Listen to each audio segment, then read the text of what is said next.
Hello दोस्तों, welcome back to my YouTube channel Akash study centre. मैं आकाश यादव आप सभी का अपने दिल से और तहे दिल से आप सभी का अपने यूट्यूब चैनल पे हार्दिक स्वागत करता हूं।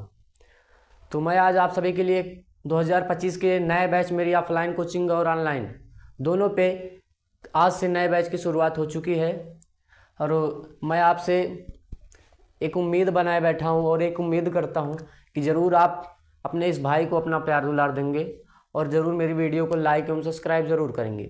तो चलिए ठीक है, स्टार्ट करते हैं। लेकिन स्टार्ट करने से पहले एक छोटी सी बात बोलूँगा, और अपने लिए भी और आपके लिए भी भाई। आपके माता पिता, मेरे माता पिता जिस उम्मीद से, जिस भरोसे से आपको पढ़ाए हैं और मुझे पढ़ाए हैं, उनके उस भरोसे को बनाए रखना और अपनी उम्मीदों पर, उनकी उम्मीदों पे जो उम्मीद लगाए बैठे हैं उनकी उम्मीदों पे खरा उतरना है। और उसके लिए आपको अभी से रणनीति बना के चलना है और अभी से पढ़ना है। तो अपने घर वालों से, अपने पिताजी के लिए एक लाइन बोलना चाहूँगा कि थोड़ा सा सब्र करे बापू, थोड़ा सा सब्र करे बापू, पानी में आग लगा दूंगा। और माँ कसम जो तेरे लाडले पे आज हंस रहे हैं ना, उनको अपनी औकात याद दिखा दूंगा। चलिए ठीक है, स्टार्ट करते हैं भाई, वीडियो स्टार्ट करते हैं और देखते हैं। आज का जो टॉपिक है रासायनिक अभिक्रिया एवं समीकरण, कक्षा 10 से है भाई। डेली आपको शाम तक अर्थात 3 बजे तक आपको ये वीडियो मिल जाया करेगी। और अच्छे से बढ़िया से, थोड़ा सा क्वालिटी इधर उधर हो सकती है लेकिन कंटेंट एकदम एक नंबर का मिलेगा, ये मैं गारंटी के साथ बोल सकता हूँ। शायद अगर आप डिजिटल बोर्ड वगैरह देख के पढ़ रहे हैं तब तो आप भाई जा सकते हैं, लेकिन अगर इस पर विश्वास है और मुझ पर विश्वास है तो आज इसी प्लाई बोर्ड में अर्थात इसी वाइट बोर्ड में आपको एक नंबर का कंटेंट मिलने वाला है। तो चलिए ठीक है, स्टार्ट करते हैं भाई। आज का जो टॉपिक है रासायनिक अभिक्रिया एवं समीकरण। पहले भाई हम ये कहेंगे कि पूरा जो चैप्टर का नाम है ना, वो मतलब समझना सबसे बढ़िया होता है, सबसे ज़रूरी भी होता है। क्योंकि भाई जो है ये हमारा ये चैप्टर है ना, चैप्टर ही पहले इंसान को सब कुछ पता नहीं होता। क्वेश्चन उठता है तो पहले चैप्टर से उठता है। ये चैप्टर है, इसका मतलब क्या है भाई, रासायनिक अभिक्रिया एवं समीकरण क्या है। तो आपको यही मैं बताऊंगा कि यहाँ पास एक छोटी सी 1 मिनट के लिए चर्चा हो जाए इसके नाम पर कि रासायनिक अभिक्रिया है क्या। रासायनिक अभिक्रिया क्या है भाई, ये बात समझना। रासायनिक अभिक्रिया क्या है, और यहाँ पर पूछ ले कि रासायनिक समीकरण क्या है। रासायनिक समीकरण क्या है, 1 मिनट बस गौर करिएगा, तुरंत आपके दिमाग में जाएगी बात में। भाई रासायनिक अभिक्रिया, देखना, जब किसी बात अर्थात हम बोल दें कि हाइड्रोजन और ऑक्सीजन को 1:2 के अनुपात में मिला रहे हैं तब जल बन रहा है। अगर इसी चीज़ को हम यहाँ पास H2+O2 ये मिला रहे हैं, अगर इसको हम प्रतीक के रूप में लिख रहे हैं, अगर प्रतीक के रूप में लिख रहे हैं तब तो ये हमारे रासायनिक समीकरण के अंतर्गत आ जाएगा। ये हमारा रासायनिक समीकरण के अंतर्गत आ जाएगा। जी भाई, जब किसी रासायनिक अभिक्रिया को उसके प्रतीक के रूप में लिखते हैं तो रासायनिक समीकरण हो जाता है। और जब उसी को हम अर्थात हिंदी में अर्थात बोल देते हैं कि क्या हुआ, कैसे हुआ, कितने गर्म करने पर, ऐसे बोलते हैं, एक स्टेटमेंट, एक कथन के रूप में बोलते हैं, तो हमारी रासायनिक अभिक्रिया हो जाती है। तो ये रहा आपका रासायनिक अभिक्रिया और रासायनिक समीकरण। देखते हैं भाई आगे।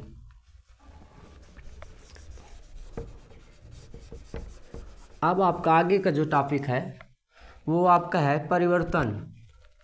भाई परिवर्तन क्या होता है समझना।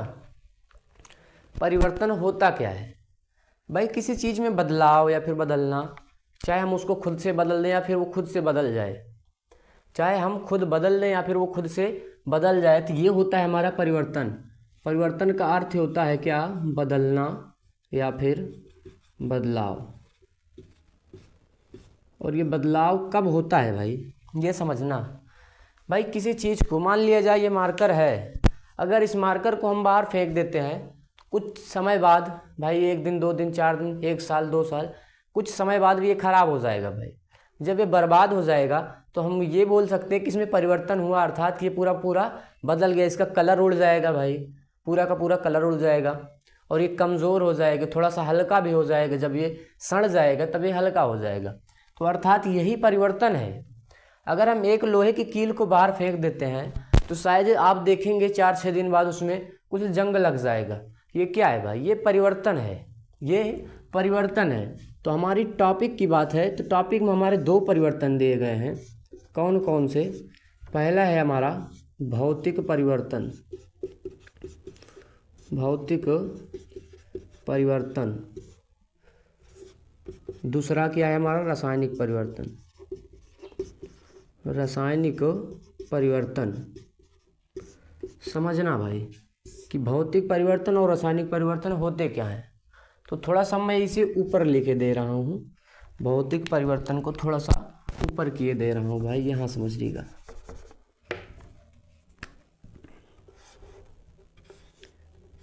ये हो जाएगा, यहाँ पास ही कर देते हैं।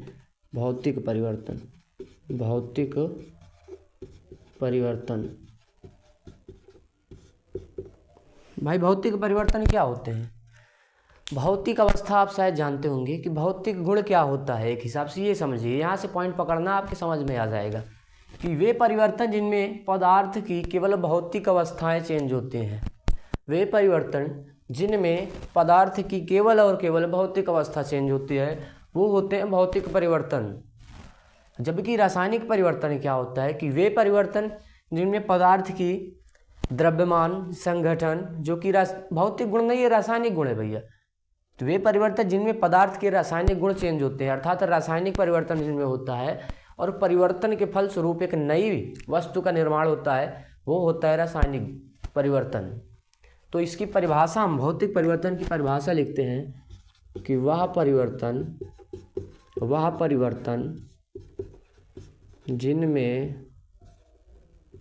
जिनमें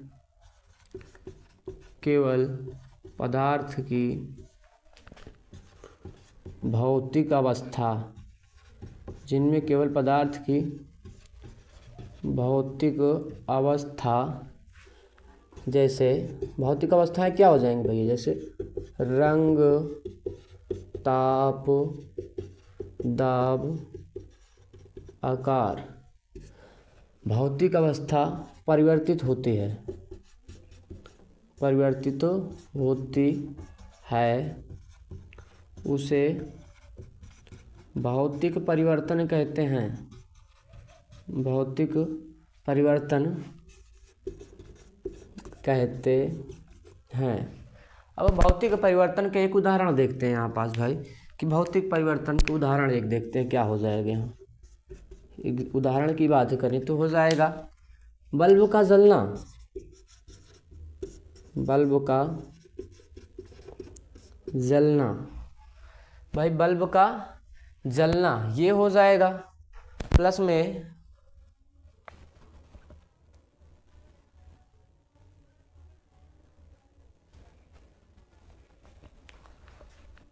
बल्ब का जलना और गंधक का पिघलना, गंधक का पिघलना।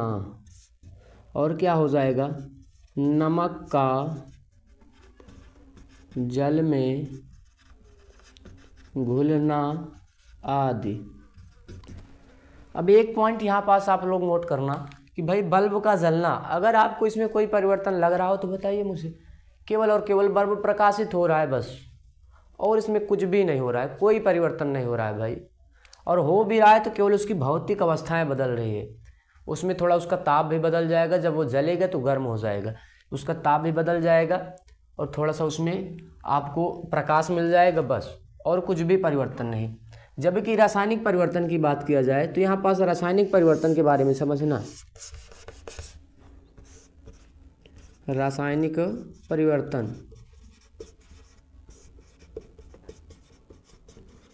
रासायनिक परिवर्तन क्या होता है भाई? देखना यहाँ पास, वह परिवर्तन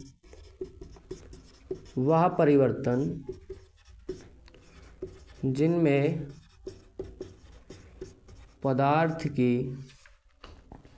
पदार्थ का संगठन, द्रव्यमान आदि, संगठन, द्रव्यमान आदि परिवर्तित हो जाते हैं तथा परिवर्तन के फलस्वरूप तथा परिवर्तन के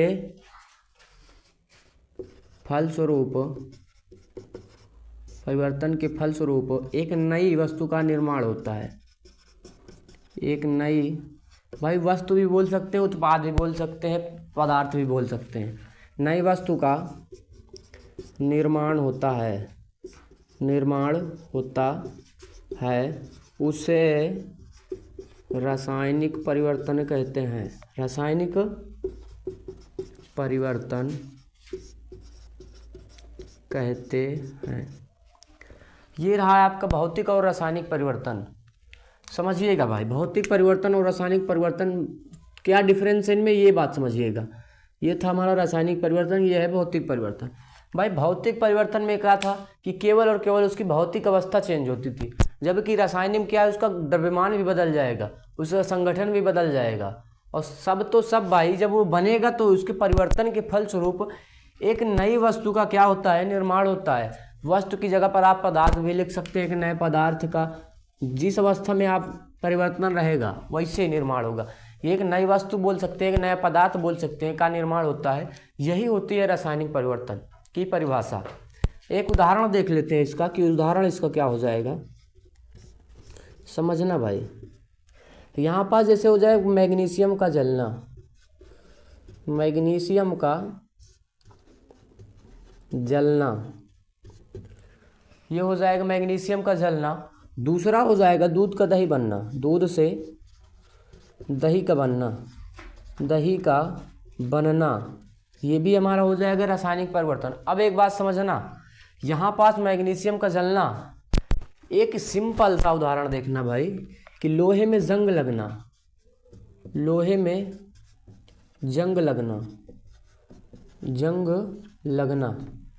ये सबसे सिंपल है और सबसे आसान है समझने के लिए, इससे आसान कोई उदाहरण नहीं भाई। लोहे में जंग लगना, अगर लोहा है, लोहा एक आपके घर में भी मिल जाएगा, उसको 2-4 दिन के लिए बाहर फेंक दो भाई।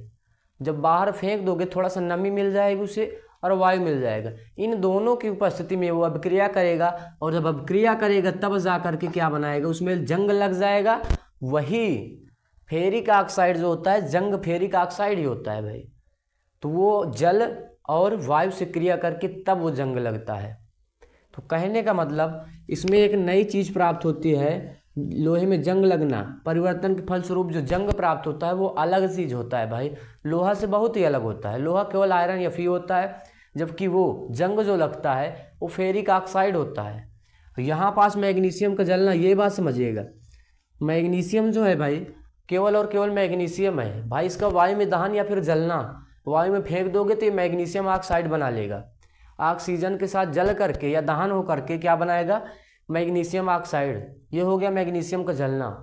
और दूध से दही बनना, भाई दूध से दही बनना, ये भी एक बढ़िया उदाहरण है। इसमें समझना, दूध से दही बनना, उसमें कुछ परिवर्तन होता है, तो जो दही होता है उसका भी द्रव्यमान भी बढ़ जाता है।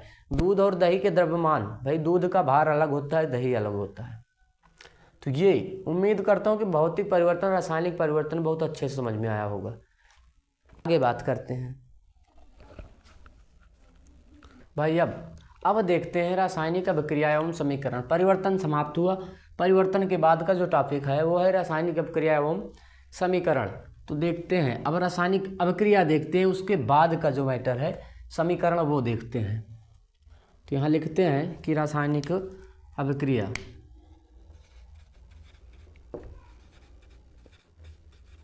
रासायनिक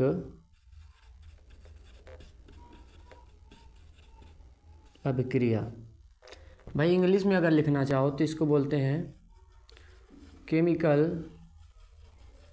रिएक्शन।